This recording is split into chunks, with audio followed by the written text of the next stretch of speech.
संकट की बात कर रहा है। मुख्यमंत्री कह रहे हैं आर्थिक संकट नहीं है, फाइनेंशियल डिसिप्लिन लाने के लिए एक कदम सरकार उठा रही है। पूरा देश जो है वो हिमाचल प्रदेश की आर्थिक स्थिति को देख करके चिंतित है और हम सब लोग भी उसमें शामिल हैं। मैं हैरान हो रहा हूं मुख्यमंत्री के बार बार इस तरह के वक्तव्य से।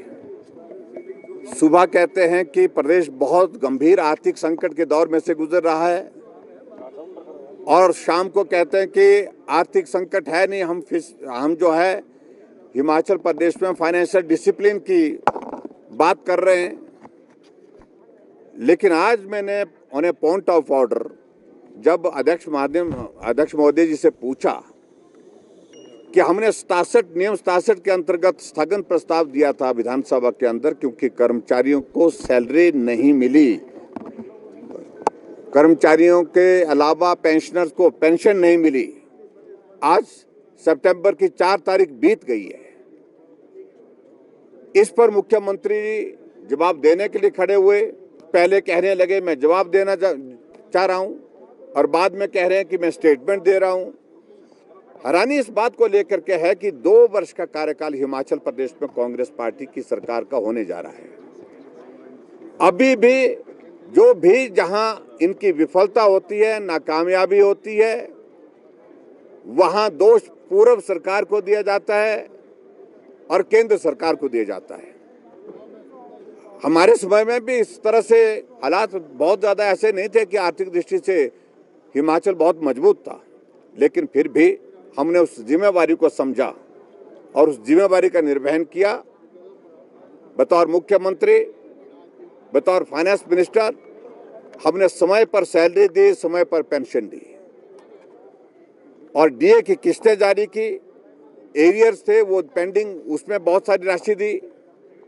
पेंशन जो भोगी हैं उनके बिल बहुत सारे पेंडिंग थे, कर्मचारियों के जो हॉस्पिटल के जो रिम्बर्समेंट के वो भी पेमेंट की।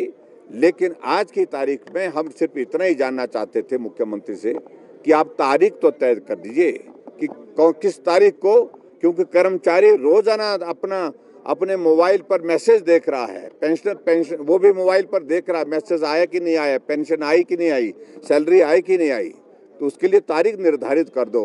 आज मुख्यमंत्री ने कहा कि हम 5 तारीख तक सैलरी देने की स्थिति में नहीं है।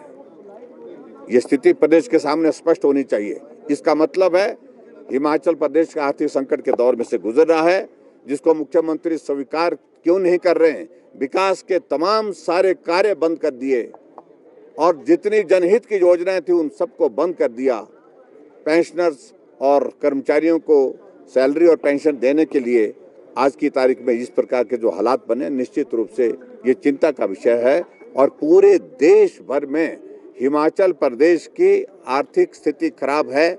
इस बात को लेकर के इतनी गंभीर चर्चा चली हुई है। पूरा देश पूछ रहा है कि आखिरकार हिमाचल प्रदेश में 2 साल की सरकार, कांग्रेस पार्टी की सरकार ने आखिरकार ऐसा क्या किया।